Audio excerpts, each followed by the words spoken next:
सास बहू टक्कर। सुमित्रा एक बहुत ही खड़ूस और लालची किस्म की औरत थी। उसके दो बेटे थे, जिग्नेश और प्रनीत। जिग्नेश ने लव मैरिज की थी। उसकी पत्नी सीमा बहुत ही गरीब थी, जिसकी वजह से हमेशा सुमित्रा के आंखों में खटकती रहती।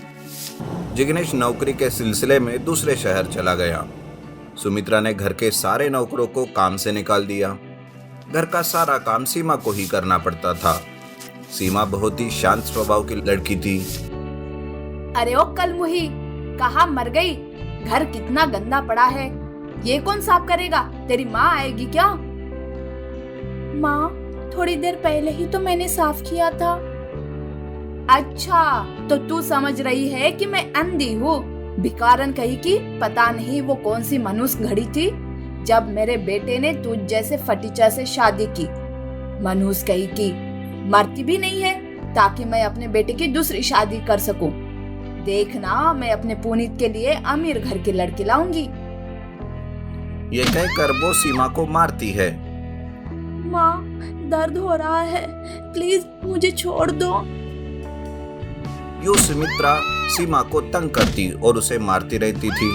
वो उसे ठीक तरह से खाना भी नहीं डालती थी। एक दिन पंडित जी सुमित्रा के घर आते हैं। पंडित जी को देखकर सुमित्रा कहती है, अरे बेटी सीमा, देखो पंडित जी आए हैं। पंडित जी के लिए चाय पानी ले आओ। पंडित जी नमस्ते, आइए आइए। पंडित सुमित्रा से पुनीत के रिश्ते की बात करते हैं। वो पुनीत के लिए एक बहुत ही अमीर घर का रिश्ता लाए थे, सिमरन, जो एक बहुत ही बड़े बिजनेसमैन की इकलौती बेटी थी। रिश्ते के बारे में सुनते ही सुमित्रा के मन में लड्डू फूटते हैं। वो तुरंत शादी के लिए मान जाती है। सिमरन और पुनीत की शादी हो जाती है। सिमरन बहुत सारा दहेज, गहने, कार लेकर आती है। यह देख सुमित्रा सीमा से कहती है, अरे ओ फटीचर, देखा, इसे कहते हैं बहू का घराना। सुमित्रा का सिमरन के और बर्ताव को देखकर सिमरन कहती है, अरे बाप रे, ये मम्मी तो लेडी मोग्याम्बो है। बेचारी दीदी का क्या हाल कर रखा है। इन्हें तो सबक सिखाना ही पड़ेगा। अगले दिन सुमित्रा कहती है, अरे ओ सीमा, कहाँ मर गई? मुझे अभी तक चाय क्यों नहीं दी तूने? जी अभी लाई। सीमा सुमित्रा को चाय देती है। सुमित्रा चाय का सिप लेकर कहती है, छी छी छी, क्यूरी फटीचर, चीनी क्या तूने अपनी माँ के घर भेज दी? इतने में सिमरन वहाँ आती है। वो कहती है, अरे मम्मी, दीदी से कुछ मत कहिए, मैंने ही आपको फीकी चाय देने के लिए कहा था। क्या? पर क्यों? अरे मम्मी, ज्यादा चीनी पीने से डायबिटीज हो सकती है, हमें आपकी सेहत का ख्याल रखना पड़ेगा ना।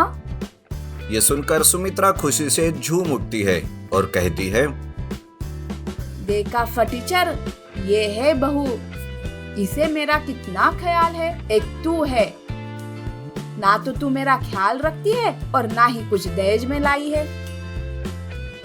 माँ जी, मैं शॉपिंग के लिए जा रही हूँ। सिमरन शॉपिंग खत्म करके शाम को घर आती है। अरे बहू, लगता है तुमने बहुत सारी शॉपिंग की है। मेरे लिए क्या लाई हो? मम्मी, मैंने आपके लिए कुछ भी शॉपिंग नहीं की है। वैसे भी यह सारी लेटेस्ट साड़ियाँ हैं। आपकी उम्र हो गई है, आप इन लेटेस्ट साड़ियों का क्या करोगी? ये सुनकर सुमित्रा को बहुत गुस्सा आता है। क्या तुमने मुझे बुड्ढी कहा? ये कोई तरीका होता है अपनी सास से बात करने का? देखिए माँ जी, मेरे सामने ऊंची आवाज में बात मत कीजिए।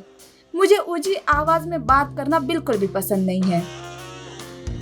ये कहकर सिमरन सीमा को बुलाती है और उसे ढेर सारी साड़ियाँ देती है। ये देख सुमित्रा और भी आग बबूला हो जाती है। उस दिन शाम को सब खाना खाने टेबल पर बैठते हैं। सीमा सुमित्रा को खाना परोस रही थी। रुको दीदी, ये क्या कर रही हो? तुम माँ जी को रात के वक्त इतना खाना मत दिया करो, डाइजेस्ट नहीं होगा। अगर इन्हें कुछ हो गया तो इनकी सेवा हमें भी करनी पड़ेगी, खामखा पैसों का खर्चा। तुम्हारी ये मजाल, तुम मेरे खाने को ही टोक रही हो। अरे पुनीत, तू क्या बैठे बैठे मुंह देख रहा है? कुछ कहता क्यों नहीं अपनी बीवी से? अरे माँ, उसने ऐसा क्या गलत कह दिया? सिमरन तो तुम्हारे सेहत के बारे में ही सोच रही थी। वैसे भी तुम दोनों अपनी नोक झोंक में मुझे मत डालो। पुनीत खाना खाकर वहां से चला जाता है।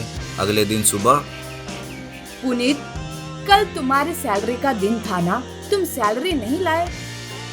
माँ, मेरी सैलरी कब की आ गई? मैंने अपनी सैलरी सिमरन को दे दी है। ये सुनकर सुमित्रा के पैरों तले जमीन खिसक जाती है और मन ही मन वो सोचती है, इसने कब मेरे घर पर डेरा डाला मुझे पता भी नहीं चला। इसे तो सबक सिखाना ही पड़ेगा, नहीं तो ये मुझे वृद्धा आश्रम भेज देंगी। ये सोचकर सुमित्रा सिमरन के कमरे के बाहर तेल डाल देती है और सिमरन के आने का इंतजार करती है। वो बहुत ही उत्सुकता से सिमरन की दर्द भरी आवाज सुनना चाहती थी कि इतने में, माँ, तुम्हारी अंगूठी मैंने यहाँ टेबल पर रख ली है, ले लो, वो मुझे ऑफिस का टाइम हो रहा है, मैं जा रहा हूँ। सुमित्रा अंगूठी की बात सुनते ही तेल की बात भूल जाती है और भागी भागी सिमरन के कमरे की ओर जाती है और धड़ाम से गिर जाती है। हे भगवान, मर गई मेरी कमर। सिमरन और सीमा सुमित्रा को उठाकर बिस्तर पर लिटाते हैं। सिमरन, जल्दी से डॉक्टर को बुलाओ। कैसी बातें कर रही हो दीदी? गर्म पानी से सेक दो, ठीक हो जाएगा। क्यों खामखा पैसों की बर्बादी?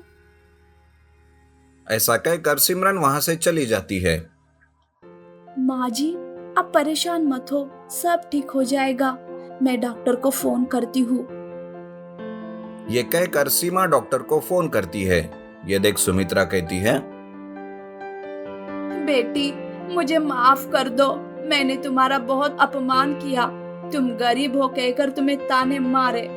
मुझे आज पता चल गया कि पैसा ही सब कुछ नहीं होता, अच्छे गुण होना भी जरूरी है। कि तभी उतने में सिमरन वहां आती है। वो कहती है, माँ जी, मैंने आप में ये बदलाव लाने के लिए ही ये सब किया है। अच्छे गुणों के सामने पैसों का कोई महत्व नहीं होता। बेचारी दीदी ने बहुत कुछ सहा है, आपको इस बात का एहसास हो, इसीलिए मैंने और पुनीत ने मिलकर ये सब किया। मुझे माफ कर दो बच्चों, मैं ये भूल गई थी कि सास भी कभी बहू थी। आज से मैं तुम दोनों को अपनी बेटियों की तरह रखूंगी। उस दिन से सुमित्रा अपने दोनों बहुओं के साथ खुश रहने लगी।